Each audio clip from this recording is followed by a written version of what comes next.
This is Beverly Hills. And here come the Beverly Hillbillies.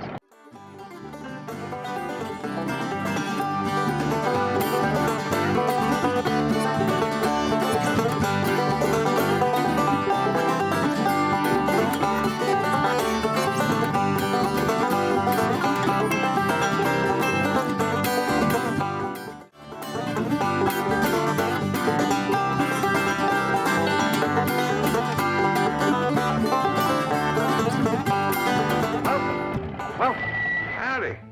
Well, now, ain't that handy? That, Pa? Way the road takes a bend in here, runs right by the front door. No, Mr. Clampett, this is your driveway. It goes with the house. Is this thing a high? Oh, yes, indeed. It was built by John Barrymore, one of our finest actors. Pretty fair stonemason, too. Hey, Jed! This here is dandy soil. Fine, Granny. We'll commence plowing tomorrow. But this is Beverly Hills. Dirt is dirt. Yes, I know, but why don't we look around inside, eh?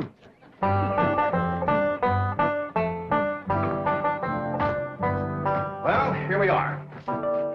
I hope you're going to like this place I picked out for you. It may be a trifle larger than what you're used to, but I feel a man with $25 million in my bank should live in a manner that... Come in, this is your home.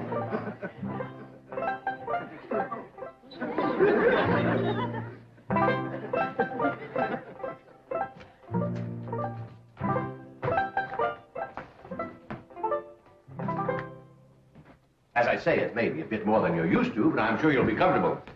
Now, my secretary will be over right away to help you with the hiring of servants or whatever problems you may have. She's a very efficient girl, Miss Hathaway. Jed? Jed?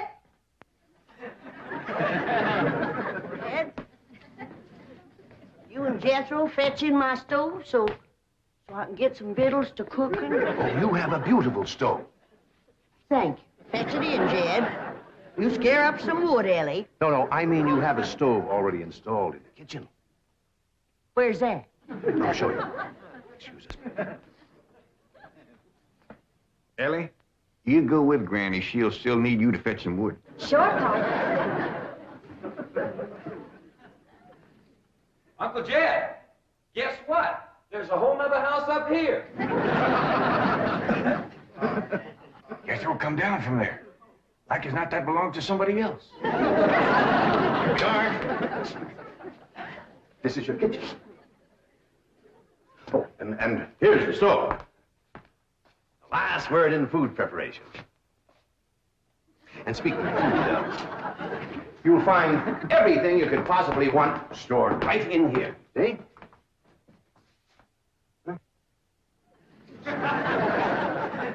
Well, I'll leave you ladies to your culinary delights. Au revoir, bon appetit. Talks gibberish. You seem to set a great deal of store in this here stove, Granny. Well, we'll see. Ellie, you run out and fetch some wood. I'll get a fire to going in here and we'll see. Jethro, I hope it's all right for you to be missing school. Oh, sure, Uncle Jed. They ain't straight in the 5th grade. You're in the 5th grade already? Starting this year. Yeah, it don't seem like no time at all since I went with your ma to get you started in the 1st grade. You was 6 years old. No bigger than that. We drove clean over to Oxford so you could go to the same school your pa went to. You wouldn't know that town today, Uncle Jed. Oxford? Yes, sir. Well, that town has growed and spread out and built up and just kept getting bigger and bigger. Why, today, why, I bet you there must be at least 3 or 4 dozen people living there. A place like that's all right to visit, but I wouldn't want to live there. Can I be of any assistance? No, thank you, Mr. Drysdale. We were just talking about Jethro here getting back to school. Oh, well, we have some excellent educational facilities out here, Mr. Clampett. Where do you go to school, Jethro? Oxford. Oxford. Yeah, you see, Jethro's ma, that's my cousin Pearl. She married an Oxford man, so naturally Jethro, he goes to school there, too. I'm the champion crawdad eater. At Oxford? Jethro put away 3 buckets of crawdads. 4. And he's learned to cipher and everything. Cipher some for Mr. Drysdale. 1 and 1's 2. 2 and 2's 4. 4 and 4's 8. I have to take off my shoes to get any further than that. Never mind. I'm sure we're thinking of 2 different Oxfords. You see, there's one that's very, very famous and very old. That's where Jethro goes to school. Been there since pioneer days. That's how come it got its name. It's where the oxen used to ford the river. So folks took to calling it Oxenford, and later on it got shortened to Oxford. Yes, I see. Well, I'll be running. Oh, by the way, here are your keys. My secretary should be over very soon.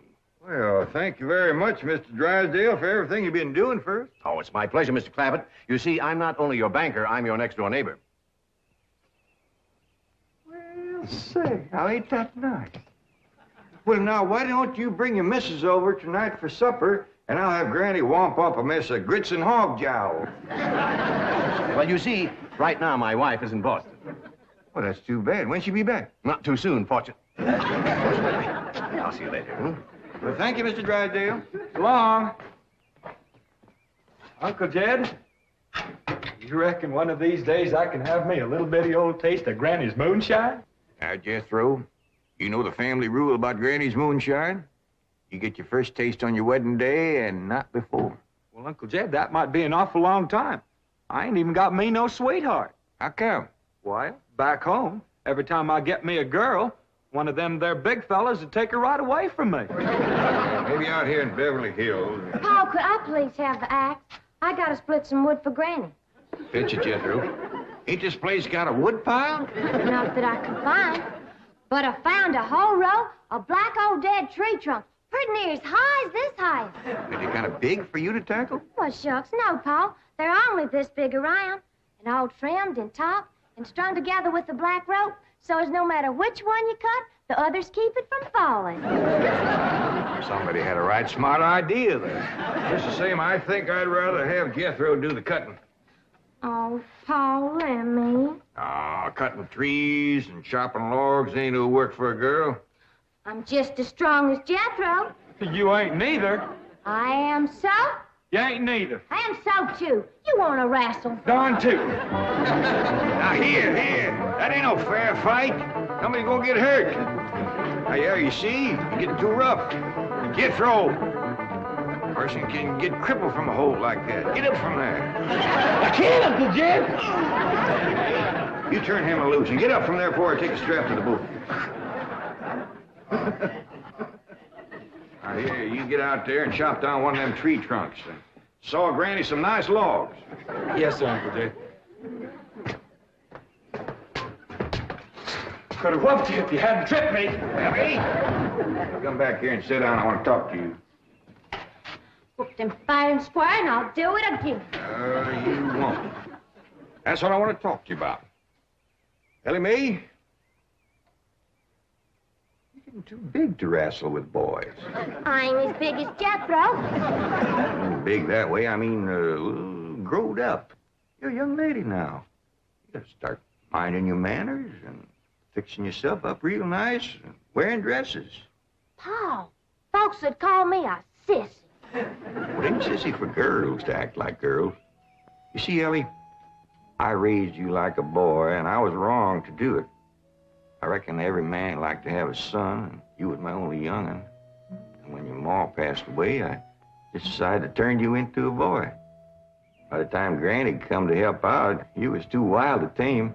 By thunder, you could outrun, outclimb, outfight, and outshoot every boy in them hills. I still can, Paul. Yeah, but it ain't fitting. It ain't right for folks to go against nature. Now look at old Duke there. Reckon we could turn him into a cat? Of course not. That's right. Because nature made him into a dog. Just the same way nature made you into a girl. Here lately, she's getting more and more positive about it. You mean my years is growing? No, nothing like that. You're pretty. Oh, Paul. I know you don't like it when I say that, but you like it when the young fellas around here come in saying it, and they will. Only they'll probably be using words, fancy words I won't even understand. But Elly May, ain't nobody can ever tell you how pretty you really are, except me. You're the living picture of your ma.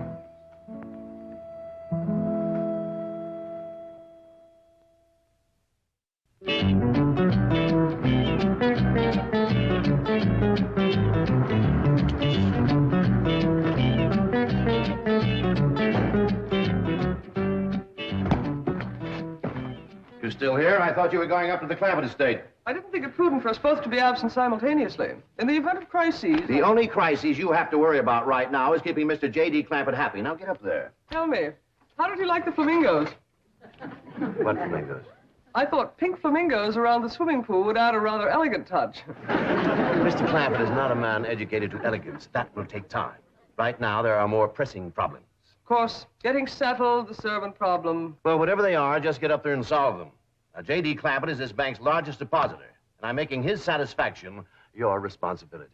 I accept the mantle of responsibility with which you have cloaked my shoulders. And I shall so conduct myself that if this great financial institution shall last 1,000 years, people will still say, this was their finest hour. Handy wood, all right. Got a lot of pitch and tar in it. Ought to burn real good. Yeah. That flimsy grate holds up. Granny, this is the top of that tree trunk. You want I should split it up, too? No, just leave it outside. Yes, sir. This place ain't even got a wood box. Yeah, folks don't need much wood out here. Remember what Pearl says? It don't get cold. Yeah, I remember. It might not get cold in the day, but it sure freezes solid at night. How you know? I'll show you how I know. Every bit of food in this here storage bin is froze harder than a rock. Yes. Look.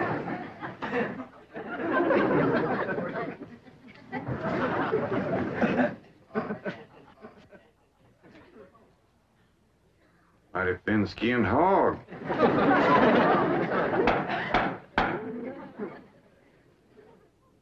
But I'll be doggone.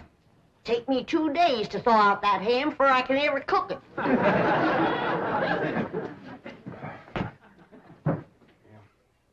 People ought to know better than store food up against the north wall. Tomorrow we'll dig us a root cellar and we put all this stuff in it. Jethro, go on out there and catch us a chicken. Okay, Uncle Jed.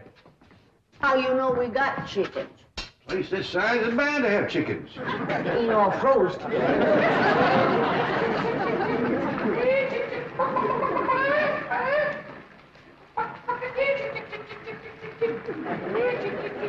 Chick, chick, chick, chick, chick, chick, chick.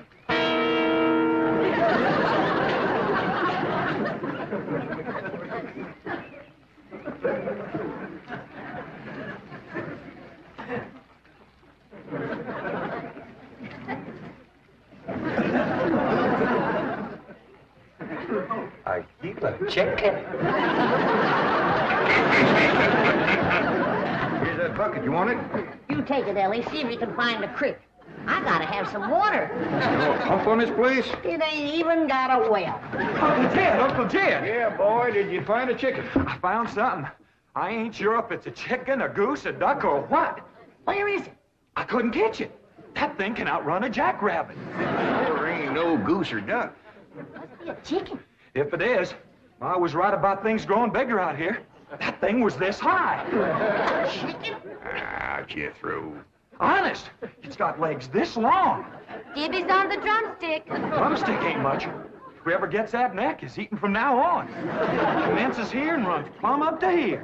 Jethro, you ain't forgot what I said about Granny's jug of liquor. I ain't been at Granny's jug. You have your in first. Honest, cross my heart. Where'd you see this chicken? Down by the cement pond. Cement pond. Uncle Jed, that pond is the fanciest thing you ever did see. Why, they are steps, so's the cattle can walk right down into it and get a drink. And up at one end, there's a lady standing there made out of rock. And she's a-pouring water out of a jar right into that cement pond. Oh. Well, that's how come that big old pink chicken to get away from me. Flew right over the top of that there rock lady, landed in that pond, and swam like an otter. Just flapping them big old pink wings and hollered. What color did you say that chicken was? It's pink. Ain't I told you that stuff would stunt your growth? Miss Granny, I didn't touch a drop. You and me is going to the woodshed. Jethro, you swear to be telling the truth? So help me, Jefferson Davis. You take your hat off when you speak of the president. He ain't president no more. I'll have no Yankee talk in my kitchen. Now, Jethro, you and me is going back out there and corner that chicken. Granny, you get your fire to going. Elly May, you sweep up out front and keep your eyes open for that Miss Hathaway. I'm counting on her to take you in hand and get you in the right kind of clothes. Come on. Chicken.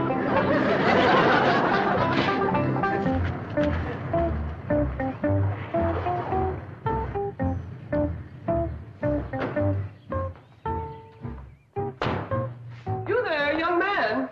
I ain't a young man, but I sure do thank you for thinking so. Good heavens, you're a girl. Yeah. I'm Jane Hathaway, executive secretary to Mr. Drysdale. And you, I take it, are a domestic of some sort? Cleaning girl, housemaid? Just what are your duties with Mr. Clampett?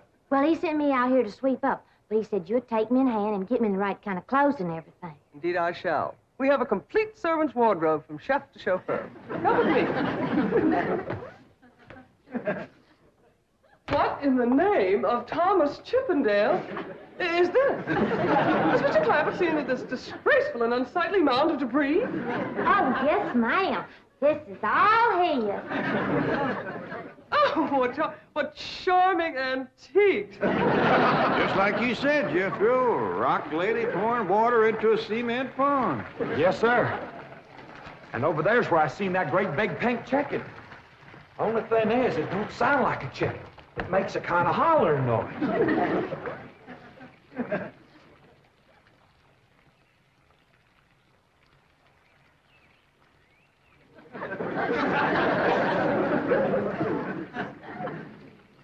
Reckon you'd make a hollering noise, too, if you was to lay egg like that. Man, oh, man. That's what I call an egg. And you won't have to worry about food now. Wait till she cooks this.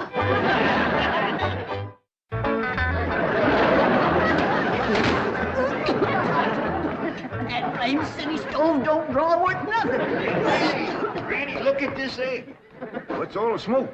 Stove don't work. Probably just a stuffed-up flue. Ain't got a flue, ain't even got a stovepipe. Well, I'll get the shovel and a hoe and rake it out of there. Here, you keep this egg.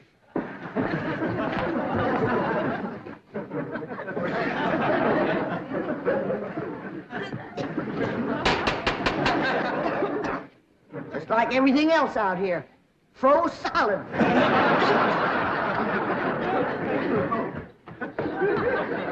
Really, my dear, you look quite charming. Well, I feel like a dead blame fool. Oh.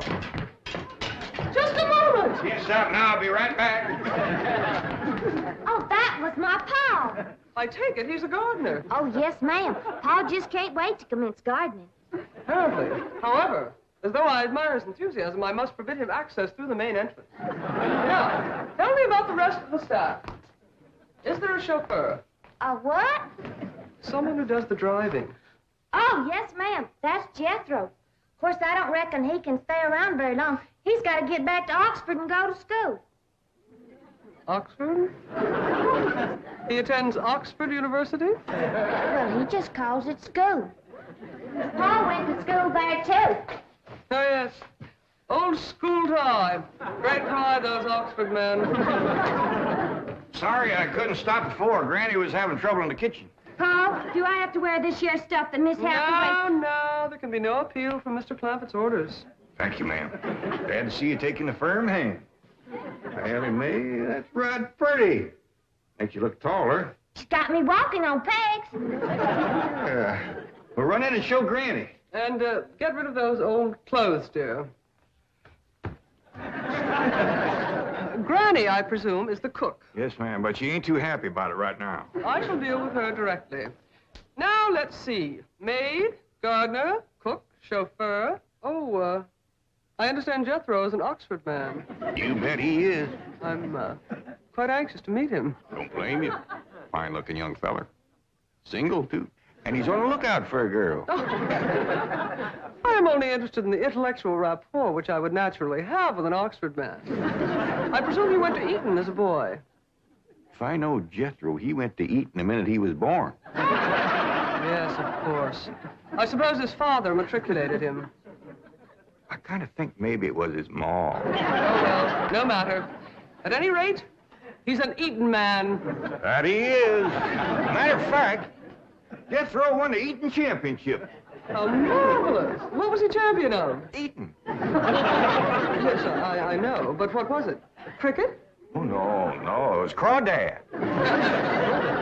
I don't think even Jethro would eat crickets. I was referring to the game of cricket. Gillian, where's the axe? I'll bet you, Granny. You talk to Miss Hathaway. And just why does Cook need an axe? I've hit this with everything I could lay a hand to. I even whopped it with an iron skillet. You are supposed to hit it with a croquet mallet. All right, where is it? I don't think I'll tell you. There is a time for work and a time for play. Now then, what are we cooking for Mr. Clampett? Well, I don't know what you're cooking him, but if he wants any victuals from me, somebody better shoot a possum. Possum? You got a better idea? But of course, a nice big fluffy souffle. All right. You shoot it and you skin it. You don't even know what a souffle is. What kind of a cook are you? I'm a cook with a stove that don't draw, food that's froze solid, chickens that can't be caught, eggs that can't be broke, and a smart alecky city woman telling me my business. That's what kind of a cook I am. Mind your tongue, little woman. I can have your job. You sure can, and the sooner the better. Jethro's coming, and just wait till you see what he's got. Thank heaven. Now I can have an intelligent conversation. Look, Granny, I got that big chicken. I hope it ain't as tough as its age. That is a flamingo. Oh, no, ma'am. That's my nephew, Jethro. Jethro, say hello to Miss Hathaway. Howdy, ma'am.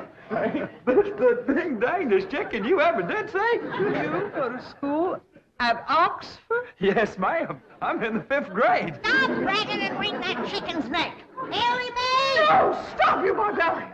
Don't harm one feather of that beautiful bird. I've taken just about as much as I'm going to take from you. Yeah, Granny. Elly, you get the fire going under the big kettle outdoors. Young lady, where is your maid's uniform? I ain't going away. Oh, yes, you are. No, I ain't. Oh, yes, you are, if I must subdue you forcefully. I wouldn't try that.